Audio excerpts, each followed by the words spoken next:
This is the budding light of hope and knowledge, the delight of Sri Prakash Educational Institutions, spreading academic brilliance in all directions.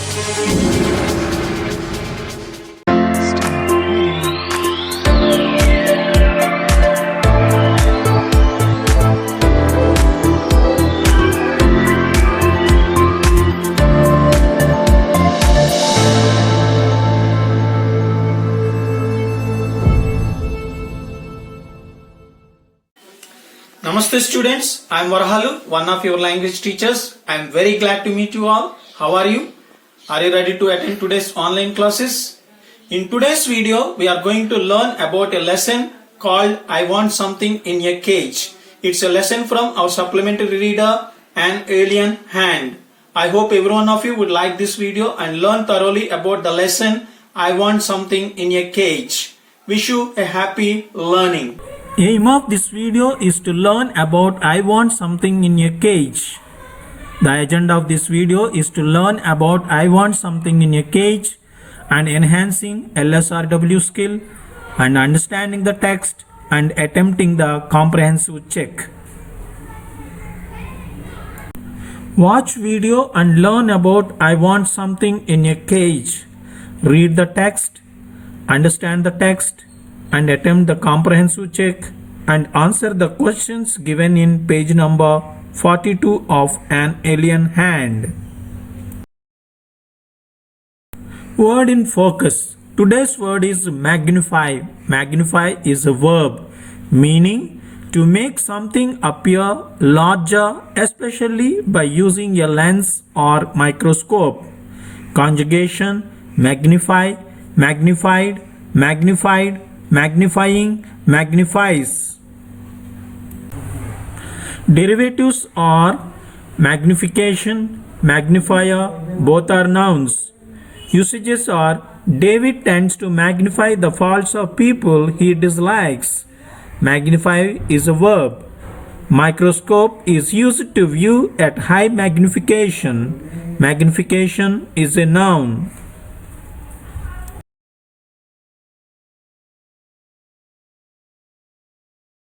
Let's learn about I Want Something in a Cage. Before we move further, let's watch a video on I Want Something in a Cage. I want something in a cage. Mr. Purcell owned a pet shop. He sold cats, dogs, monkeys, birds, fish food, bird seed, and beautiful cages. Mr. Purcell's shop was filled with the sounds of birds and animals. Mr. Purcell was so used to the noise around him that he barely noticed it. After opening his shop, he read the newspaper from end to end to pass the time. One cold day, as Mr. Purcell was reading the newspaper, he noticed a man standing at the shop's entrance. He didn't seem to have rung the doorbell. Mr. Purcell thought there was something strange about the man. The man wore a new suit which did not fit him well, and his hair was trimmed really short. He asked Mr. Purcell to give him something that was in a cage. Hearing this strange demand, Mr. Purcell was a little confused. Mr. Purcell suggested white rats as a possible option, but the man demanded a bird.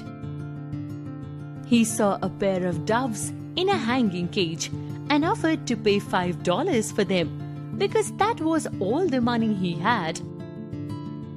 Mr. Purcell immediately handed over the cage with the two doves to the man.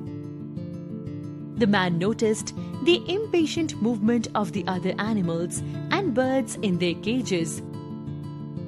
He wondered how Mr. Purcell was not bothered by the caged animals around him. He told Mr. Purcell that he had done hard labor in prison for 10 years to earn the $5. He did not wait to listen to Mr. Purcell's advice on feeding and taking care of the birds. Instead, he stepped outside the pet shop and released the doves from the cage. He watched the two birds flying freely in the sky and walked away. Setting those birds free was his way of releasing the pent-up pain of being caged in prison for 10 long years. When Mr. Purcell saw the man setting the doves free, he felt insulted rather than realizing the smallness of his profession. Mr. Purcell ran a shop of pets. The shop had all kinds of pets. On the shelves there were many cages. There was always some noise in the shop created by the sounds of different animals. There seemed to be everywhere a flicker of life. Mr. Purcell considered himself a professional man. The life in cages did not trouble his customers. They praised the caged animals and called them cute. Mr. Purcell showed his concern about the well-being of birds and animals in his shop. He dealt in fish food and birdseed and prescribed remedies for ailing canaries. He wore large glasses which magnified his eyes. His looks made the author compare him to a wise owl.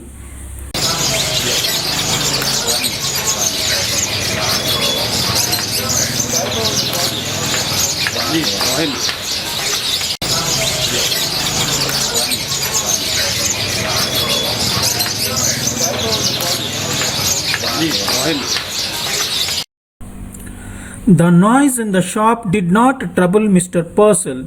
He was as used to it as to the ticking of a clock. The customers who came to buy a pet also did not mind this noise. One day a strange man came to the shop. He had found the shop depressing. He asked the owner, Mr. Purcell, if all the noise did not upset him. He wanted to buy an animal which could give him a taste of freedom. His eyes fell on a pair of doves. He knew that the doves love to fly high in the air. He didn't buy the doves because he loved them. He wanted to have the pleasure of freeing some animals. This urge was so great that for this he spent all his money, $5 he had earned after working hard as a prisoner for 10 years. After buying the doves, this new customer talked to Mr. Purcell for a little while. Mr. Purcell offered to advise him about the care and feeding of the doves.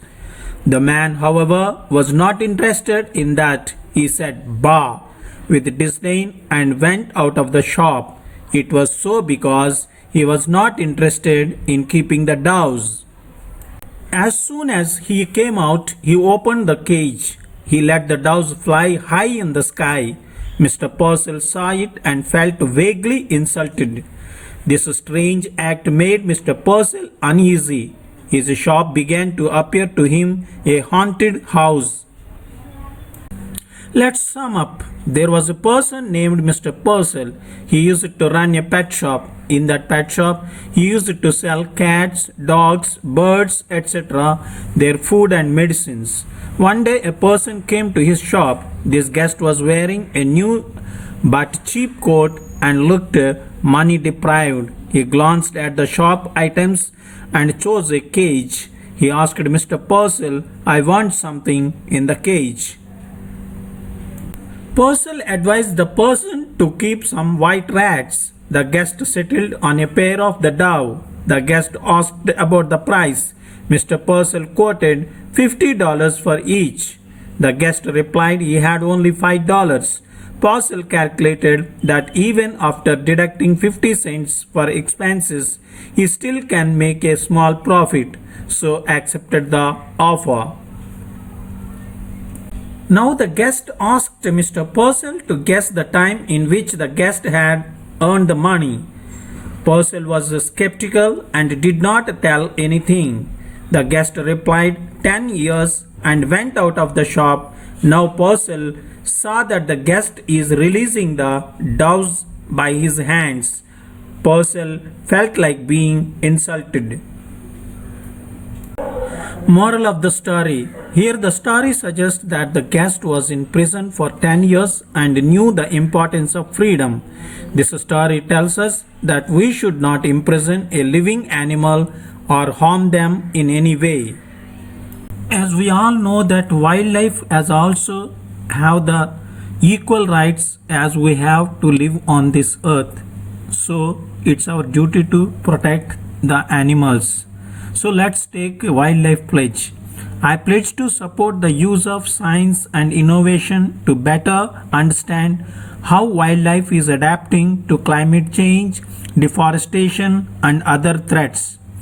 I pledge to support wildlife rangers who patrol our lands and protect the world's most vulnerable species. I pledge to never buy any illegal wildlife products, including live animals or products made of ivory, wildlife furs, rhino horn, etc., as the death and sale of animals has been linked to organized crime networks and poses a threat to international security. I pledge to support Conservation International and its ongoing efforts to work with local communities, businesses, and governments to help stop wildlife crime. As we all are aware of the fact that animals and birds would also like to live with a lot of liberty as we the human beings would like to live with a full of freedom. So let's watch a video song on free flying birds in the sky and the liberal movements of the birds on the earth as a part of our entertainment. I hope every one of you would like and enjoy this video.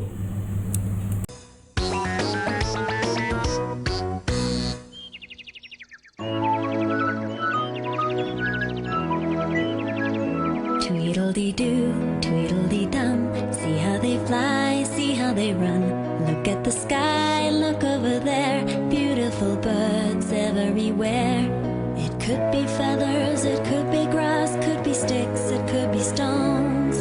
They make their nests from anything, they also want a home. And in the trees and in the reeds and in between the stones, they lay their eggs and keep them warm until the baby's born. Tweedledee-doo, tweedledee-dum, beautiful birds singing their song. Look at the sky, look over there, beautiful birds everywhere. Look at the sky, look over there, beautiful birds are everywhere.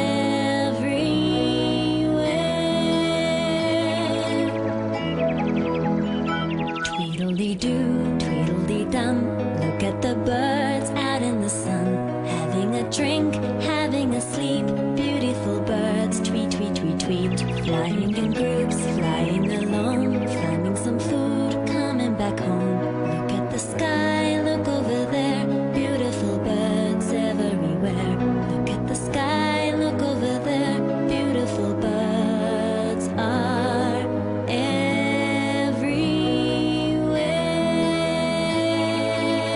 I hope every one of you have liked this video and learned thoroughly about the lesson I want something in a cage. Thank you for watching this video and thank you very much.